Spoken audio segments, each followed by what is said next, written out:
because there's a top 10 list of quarterbacks out. Daniel Jones made it. Like, who would have thought? Who would have thought? And it's a top 10 most clutch quarterback. And yeah, Daniel Jones made the cut. He made the cut.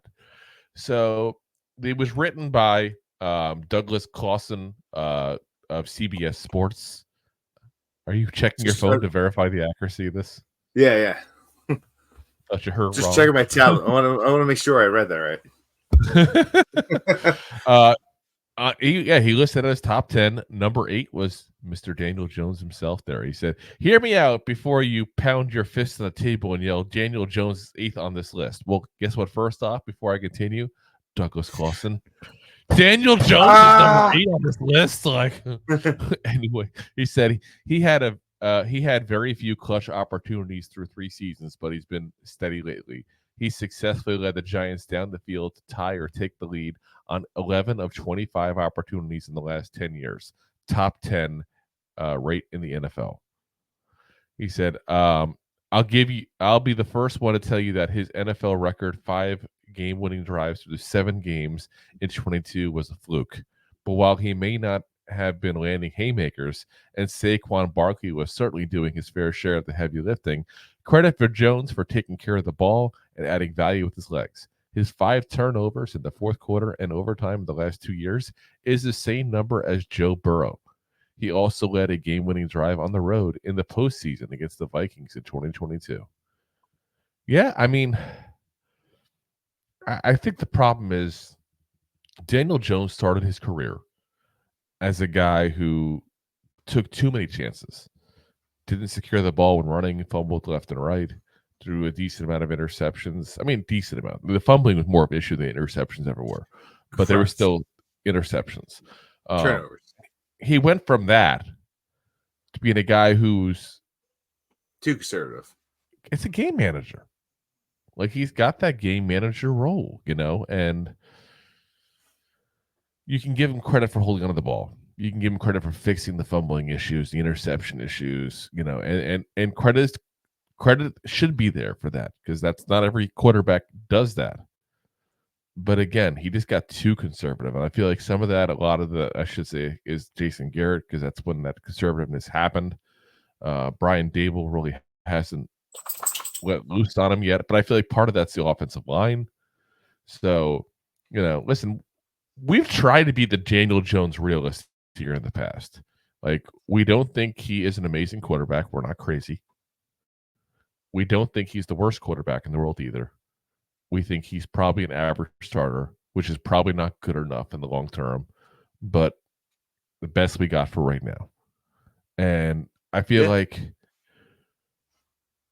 he is what he is, guys. But if you want to be considered a clutch quarterback, it can't be your clutch because you didn't turn the ball over.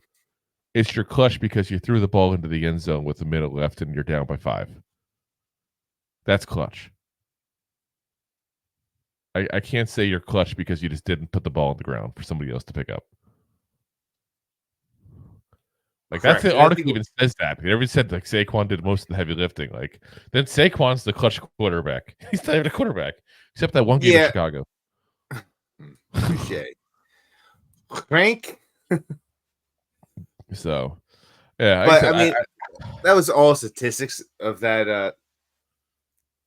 Of the whole thing. It's like 11 of 25 drive game win, fourth quarters. 11 of 25 opportunities in the last 2 years. Yeah, which is, again, a good percentage. Like I said, I'm not trying to take everything a bit of credit from him. It's just there's not a lot of those drives where you go, okay, Daniel Jones did this, and that was an amazing play. But you also have to remember, most of them moves with his legs. How many games did he play last year? Too many, it seems like, based on how he played. Did he play 6 games last year? I know, but he looked really bad last year. Like, how many games did he play the year prior? 16. Because he didn't play against the Eagles the last game. Okay, with the playoffs. Actually, 18 if you want to count the playoffs. 6 games plus 18 is 24. I don't know where this guy's getting his math. Well, what he's suggesting is, oh, that's true. Kudos to you, Rob, picking up on that. Douglas Clawson, we want you to come on the show and explain yourself. Explain yourself, good sir. Yeah. That number is a fallacy. Yeah. I just did math in my head. Take back your whole thing. Are we including? He can be number 7. Are we including preseason in this? Oh my God. Yeah. It just totally killed this top 10 list, didn't it? No point even going on anymore. Let's just end the episode. Okay. I gotta go. I'm looking it up to verify. Yeah. So 16 games in 22, 6 games in 23, and then the 2 postseason games. So yeah, that's 24. His math is off. 25 opportunities. We'll have to ask him about that. Douglas Clawson, we invite you on the show to prove your fuzzy math. Was he at the Pro Bowl that he was elected to? This is why the Chinese are beating us right here. This math.